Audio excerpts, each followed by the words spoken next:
Episode की शुरुआत में शनाया एनी से कहती है कि शौर्य के पास वो सब कुछ है जो उसे चाहिए, इसलिए वो किसी भी कीमत पर उससे शादी करेगी। एनी शनाया को शुभकामनाएं देती है और वहां से चली जाती है। शनाया खुद से कहती है कि शौर्य से शादी करना उसकी जिंदगी की सबसे अच्छी बात है। वो कहती है कि वो उस शख्स की जिंदगी बर्बाद कर देगी जो उसके और शौर्य के बीच आने की कोशिश करेगा। लूथरा हाउस में काव्या खुद को अपने कमरे में बंद कर लेती है। वरुण उसे दरवाजा खोलने के लिए कहता है वरना वह दरवाजा तोड़ देगा। वह कहता है कि उसे बचाने के लिए वहां कोई नहीं आएगा। वह उम्मीद करती है कि कोई उसे बचाने के लिए वहां आएगा। वह दरवाजा तोड़ देता है। वह उससे वहां से जाने की विनती करती है। वह कहती है कि वह उसके साथ नहीं रहना चाहती। वह उससे कहता है कि उसे मरना होगा क्योंकि वह उसके साथ नहीं रहना चाहती। वह उससे कहती है कि वह अपने परिवार के साथ रहना चाहती है।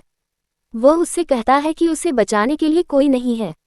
वह उस पर हमला करने वाला होता है लेकिन राजवीर काव्या को बचा लेता है।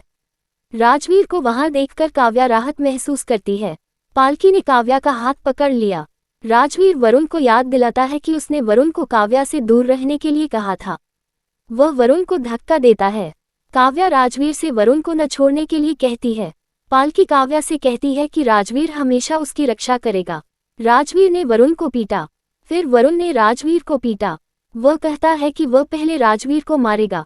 वह चाकू लेता है और राजवीर को चाकू मारने की कोशिश करता है। शौर्य वहां आता है और राजवीर को वरुण से बचाता है। वरुण उनसे कहता है कि वह आज उन्हें मार डालेगा। काव्या अपने भाइयों से वरुण को सबक सिखाने के लिए कहती है। राजवीर और शौर्य वरुण को पीटते हैं। वरुण वहां से भाग जाता है। राजवीर और शौर्य वरुण का पीछा करते हैं। लूथरा जाग जाते हैं और वे शोर सुनते हैं। शौर्य वरुण को पकड़ लेता है और उसकी पिटाई करता है। हर कोई वहां आता है और वरुण को देखकर चौंक जाता है। प्रीता वरुण से पूछती है कि वह वहां क्या कर रहा है। राजवीर वरुण से कहता है कि वह काव्या की रक्षा के लिए जीवित है। शौर्य कहता है कि वह वरुण को सबक सिखाएगा। करण ने वरुण की पिटाई की, फिर महेश ने वरुण की पिटाई की। पुलिस अधिकारी वहां आते हैं और वरुण को वहां से ले जाते हैं।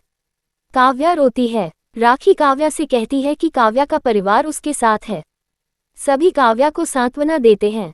करण काव्या से कहता है कि उसका परिवार उसे कुछ नहीं होने देगा। प्रीता काव्या को गले लगाती है। पृष्ठभूमि में मां मेरी गाना बजता है। काव्या राजवीर की चोट को नोटिस करती है और उसे बैठने के लिए कहती है। वह अपना दुपट्टा फाड़ती है और राजवीर के हाथ पर बांध देती है।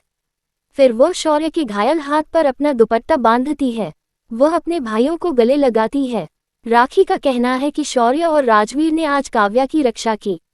करण का कहना है कि वह खुश है क्योंकि उनके परिवार के सदस्य एक दूसरे का समर्थन करते हैं। प्रीता राजवीर, शौर्य और काव्या से कुछ समय बाद पालकी अपने परिवार को सारी बात बताती है। शनाया कहती है कि वह काव्या से मिलने लूथरा हाउस जाएगी। इस बीच निधि हाल की घटनाओं को याद करती है। शौर्य वहां आता है और निधि से पूछता है कि वह फर्श पर क्यों बैठी है। वह रोती है। वह उससे सॉरी कहती है। वह उससे पूछता है कि क्या हुआ। वह उसे बताती है कि काव्या ने पहले राजवीर के हाथ पर अपना दुपट्टा बांधा था। वह कहती है कि राजवीर काव्या की प्राथमिकता है न कि शौर्य।